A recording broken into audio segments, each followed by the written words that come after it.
They poisoned him with enough cyanide to kill 5 men. He kept drinking. They shot him in the chest. He got back up and ran into the snow. They shot him 3 more times.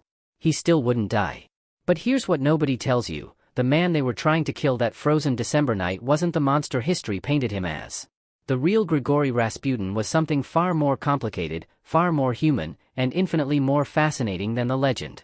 This is his true story. What's up everyone, and welcome back to the channel. Today, we're diving deep into one of history's most misunderstood figures, Grigori Rasputin, the so-called mad monk who supposedly seduced an empire and brought down the Russian monarchy. But here's the thing that most documentaries and history books won't tell you: almost everything you think you know about Rasputin is wrong. The popular image of him as a manipulative, power-hungry villain who controlled the Russian royal family through dark magic and sexual manipulation? That's largely propaganda created by his enemies and amplified over the past century. The real story is so much stranger and more tragic.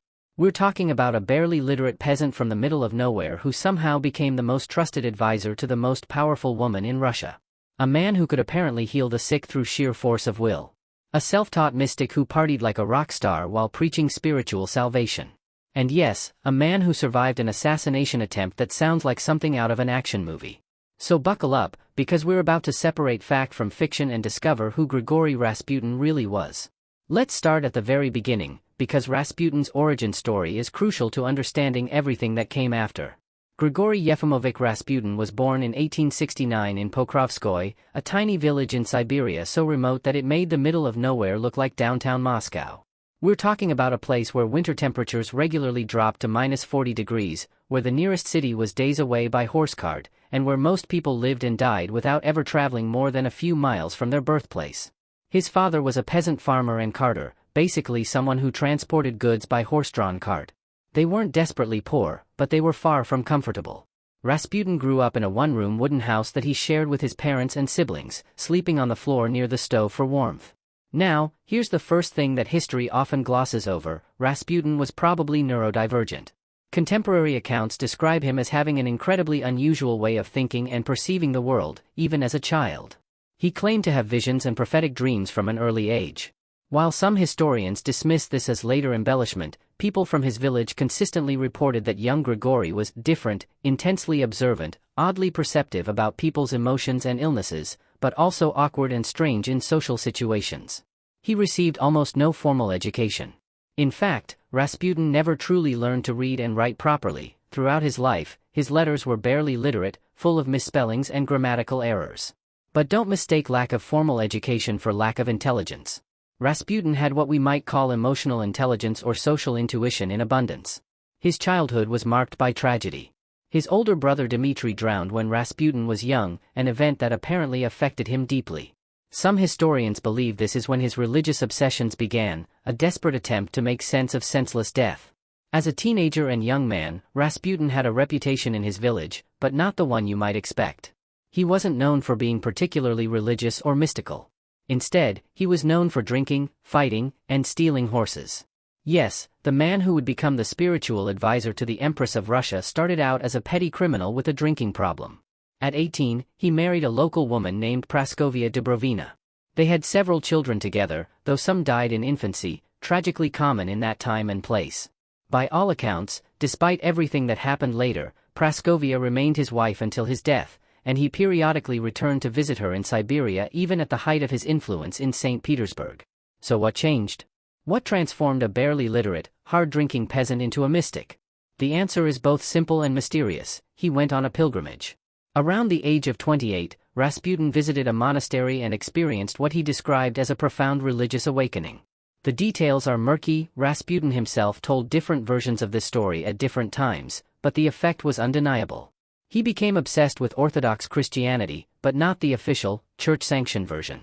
He was drawn to mysticism, to direct spiritual experience, to the idea that you could have a personal relationship with God without priests or liturgy as intermediaries. He started going on pilgrimages, sometimes disappearing for months at a time. He walked thousands of miles across Russia, visiting monasteries and holy sites, sleeping rough, begging for food. This wasn't unusual in itself. Russia had a long tradition of wandering holy men called straniki, or eurodivai, holy fools. But Rasputin brought something extra to it, an intense charisma and a seemingly genuine ability to comfort the suffering. Here's what's crucial to understand: Rasputin genuinely believed he had been touched by God. This wasn't a con. He wasn't pretending. Whether you believe in mystical experiences or not, Rasputin absolutely believed in his own spiritual mission. And that conviction? That's what made him magnetic. By the early 1900s, Rasputin had developed a reputation across Siberia and into European Russia as a staryets, a holy man and healer. But what did that actually mean? And more importantly, could he really heal people? Let's be clear, Rasputin had no medical training whatsoever. Zero.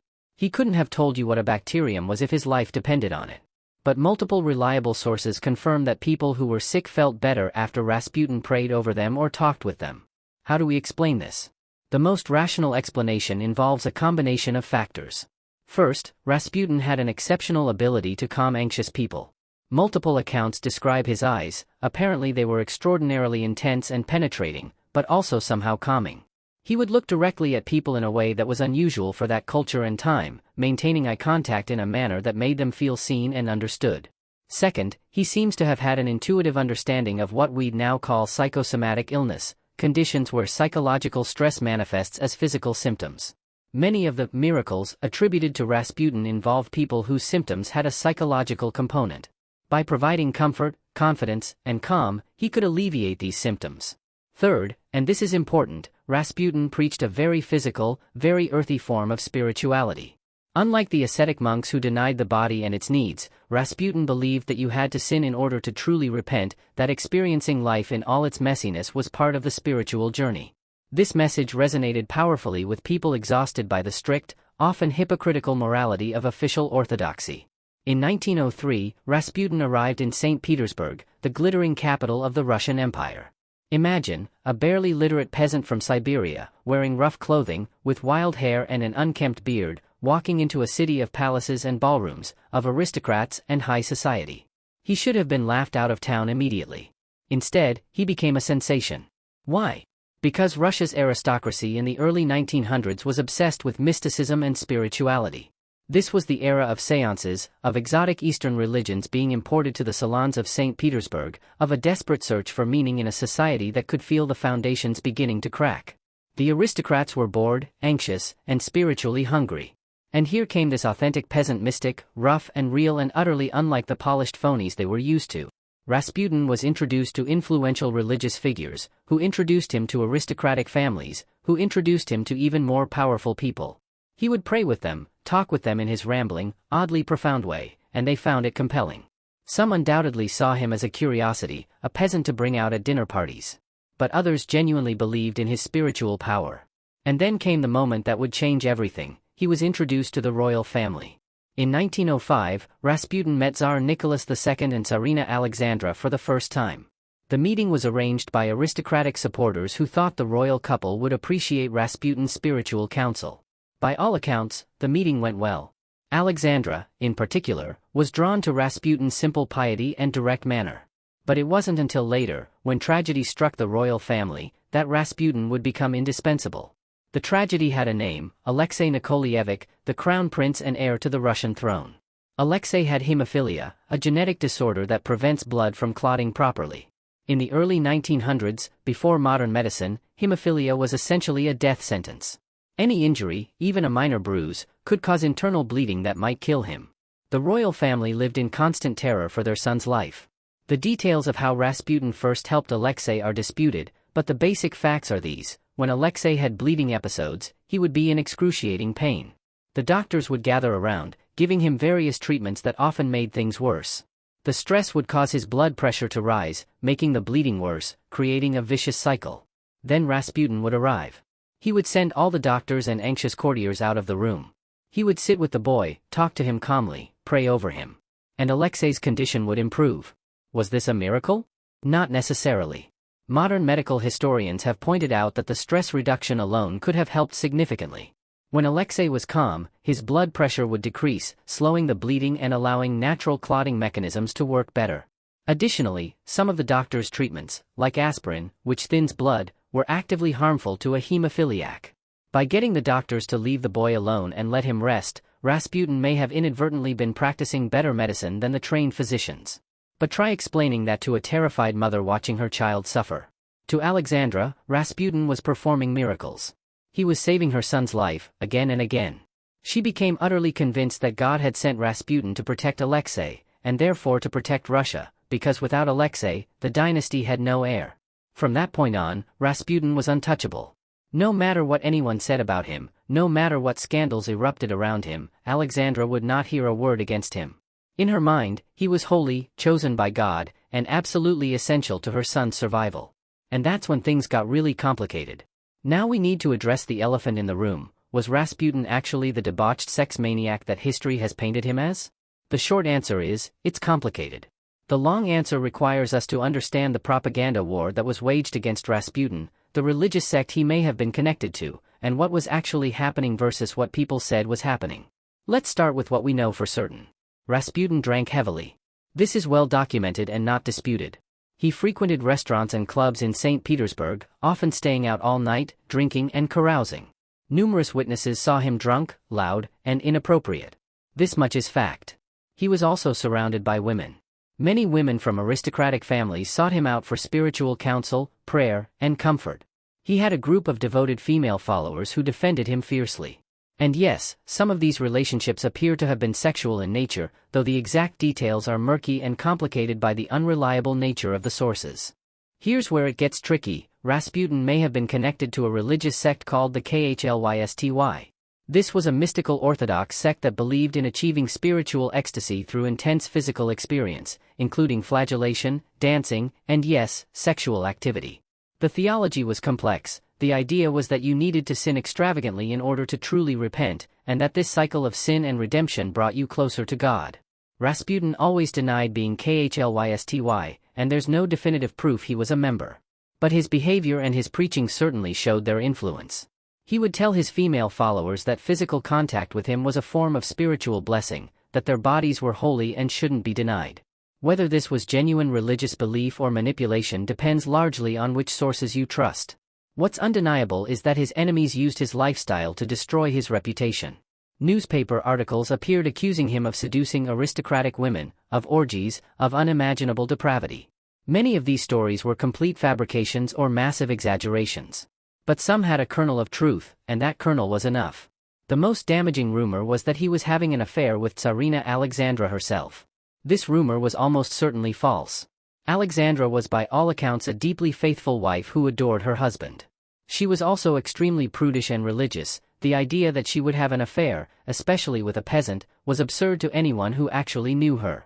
But the rumor spread like wildfire, fueled by Alexandra's obvious devotion to Rasputin and her refusal to hear any criticism of him. Political cartoons showed Rasputin as a puppet master, controlling the royal family. He was depicted as a demon, a devil, a monster. The propaganda was vicious and unrelenting. And here's the tragedy: much of this propaganda was created by people who should have been Rasputin's natural allies. Conservative aristocrats hated him because he was a peasant with influence.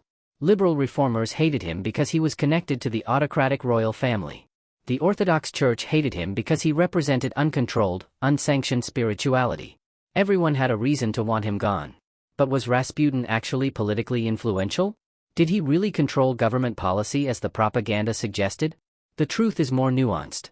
Rasputin had Alexandra's ear, and Alexandra had Nicholas's ear. So yes, Rasputin could influence government decisions, particularly appointments to various positions.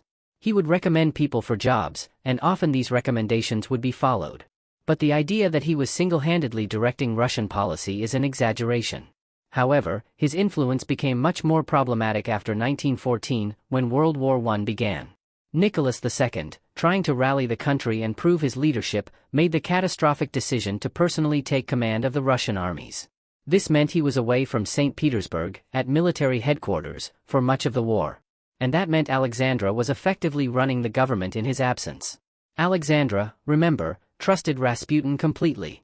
So now you had a situation where a peasant mystic could suggest government appointments and policies to the empress, who would then implement them.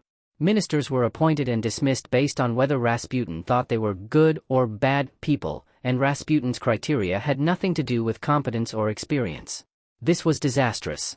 Russia was fighting a brutal war, the economy was collapsing, people were starving, and the government was in chaos partly because positions were being filled based on the recommendations of a mystic who could barely read. To be clear, Rasputin was not trying to destroy Russia. By all accounts, he genuinely cared about the royal family and wanted what was best for them and the country. But he was completely out of his depth, making recommendations based on spiritual intuition rather than political reality. His one consistent political position was opposition to the war. Rasputin repeatedly told Nicholas that the war would destroy Russia and the dynasty. He begged the Tsar to make peace.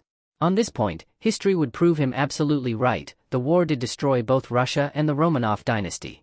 But at the time, his anti-war stance just made him more enemies among the nationalist and military factions. By late 1916, Rasputin's position was impossible. He was hated by virtually everyone outside the immediate royal family. Death threats were constant. The press depicted him as the source of all Russia's problems.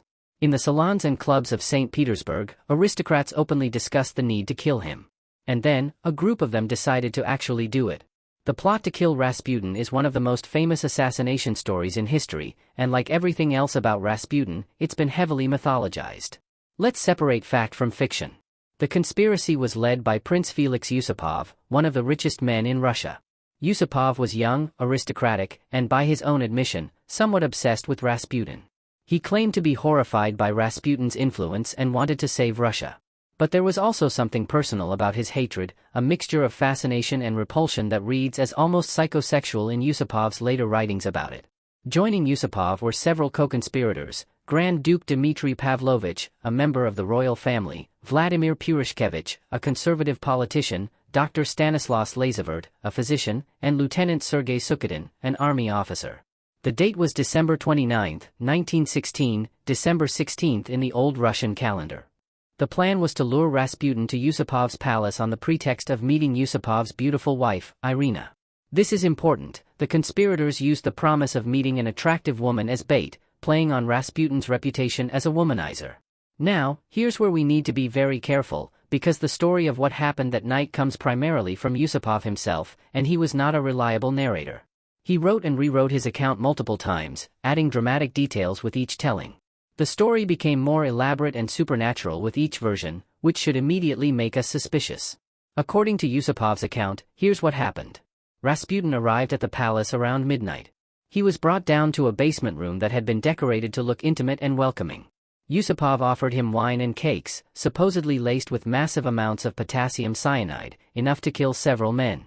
Rasputin ate the cakes and drank the wine. And nothing happened. Yusupov claimed to be shocked. The poison should have killed Rasputin almost immediately. Instead, Rasputin just kept eating and drinking, apparently unaffected.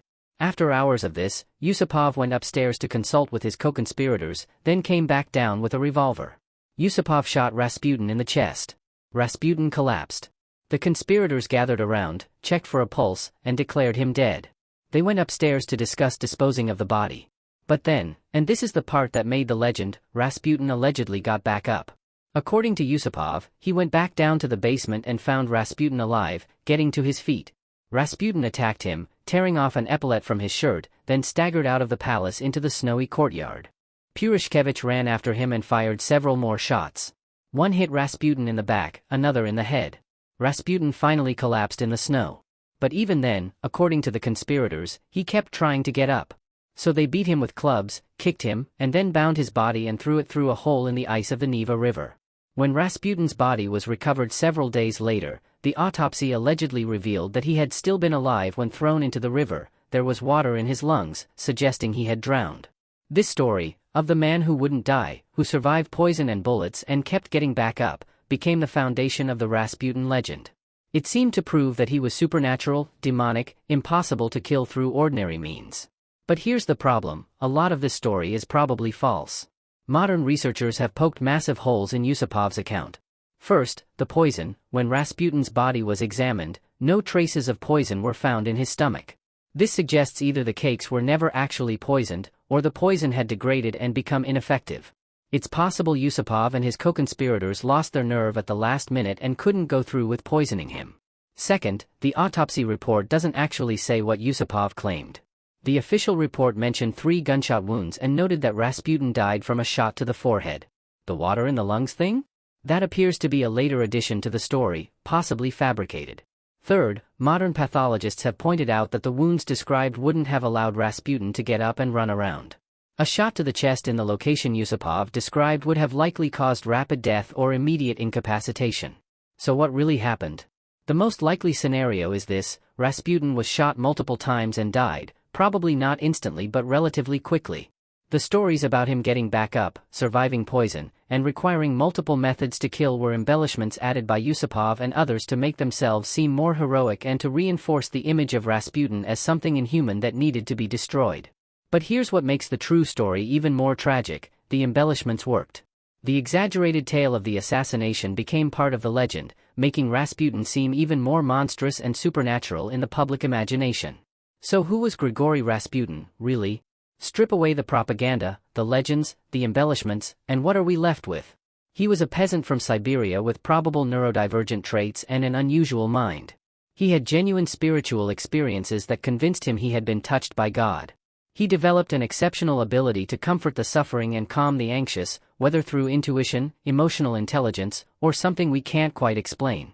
He became caught up in the highest levels of Russian society not through ambition or scheming, but because he happened to be able to help a terrified mother's dying child. His simple faith and direct manner were compelling in a society drowning in artificiality and corruption. Was he a saint? Absolutely not. He was a flawed human being who drank too much, who probably had inappropriate relationships with some of his followers, who was far too confident in his own spiritual intuition when it came to political matters he didn't understand. But was he the devil incarnate, the monster who destroyed the Russian Empire? No. That's a scapegoat narrative, a way for the aristocrats and politicians who actually destroyed Russia to blame someone else.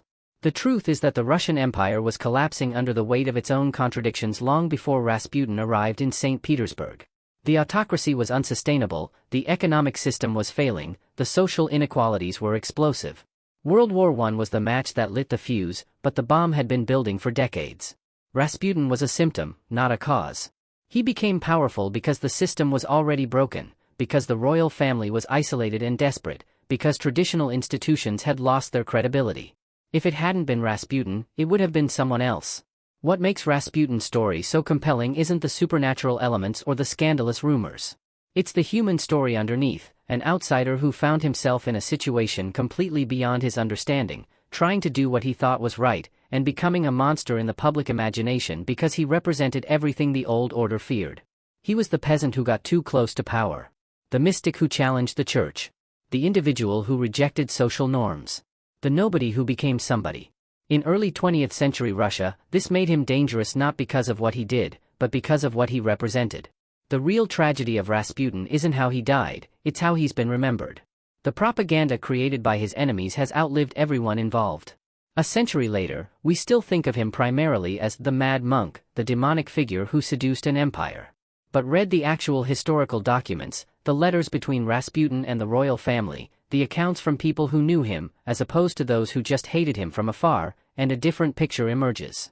You find a man who was genuinely devoted to the royal family, especially to Alexei. You find someone who preached a message of love and forgiveness, of finding God in everyday life rather than in ritual and hierarchy. You find someone who was trying, in his own deeply flawed way, to do good. In one of his last letters to the Tsarina, written shortly before his death, Rasputin wrote a prophecy. He said that if he was killed by common people, the Tsar would have many more years to rule. But if he was killed by aristocrats, the dynasty would fall within 2 years and all the royal family would die. It's tempting to see this as proof of Rasputin's mystical powers, because the prophecy came true. He was killed by aristocrats in December 1916. The Russian Revolution began in March 1917, Nicholas abdicated, and in July 1918, the entire royal family was executed by Bolsheviks. But you don't need mystical powers to predict that outcome. Anyone paying attention to Russian society in 1916 could see the catastrophe coming. The war was going badly, people were starving, anger at the autocracy was reaching a boiling point. Rasputin's prophecy was just an accurate reading of the political situation. And yet, there's something poignant about it. In his final days, Rasputin knew he was going to die. He could feel the hatred surrounding him, he knew the plots were in motion. And he tried to warn the people he cared about, in the only language he knew how to use, the language of spiritual prophecy and divine intervention. They didn't listen. And less than 2 years later, they were all dead, Nicholas, Alexandra, Alexei, and all the other children, murdered in a basement in Ekaterinburg. Rasputin was buried with a small icon, placed in his coffin by Alexandra's own hands. When the revolution came, revolutionaries dug up his body and burned it, scattering the ashes. They wanted to erase him completely, to destroy even his physical remains. They failed. A century later, we're still talking about him, still trying to understand him, still fascinated by the peasant mystic who shouldn't have mattered but somehow changed history. The story of Rasputin is a reminder of how easily history can be distorted, how propaganda can become accepted fact, how a complex human being can be reduced to a caricature. It's also a story about the collapse of empires, about what happens when ruling classes become so disconnected from reality that they turn to mystics and miracle workers because they can't face the truth of their own failures. But most of all, it's a story about the power of belief, both Rasputin's belief in his own divine mission and Alexandra's belief in his power to save her son. That belief changed the course of history, for better or worse. Was Rasputin a holy man or a charlatan? A healer or a con artist? A prophet or a drunk? The answer is probably all of the above. He was a contradiction, a paradox, a man who contained multitudes. And that's what makes him endlessly fascinating. The next time you hear someone mention the mad monk Rasputin, remember that there was a real person behind that legend. A person who loved his family, who believed in God, who tried to help a suffering child, and who got caught up in forces far beyond his control or understanding. History is never as simple as the legends suggest. And the truth, when you dig for it, is always stranger and more human than the myths. Thanks for watching. If you enjoyed this deep dive into the real Rasputin, make sure to like and subscribe for more content that challenges the standard historical narratives. Drop a comment below with which historical figure you want me to cover next. And remember, question everything you think you know. The truth is out there, but it's usually buried under a century of propaganda and myth. Until next time, stay curious.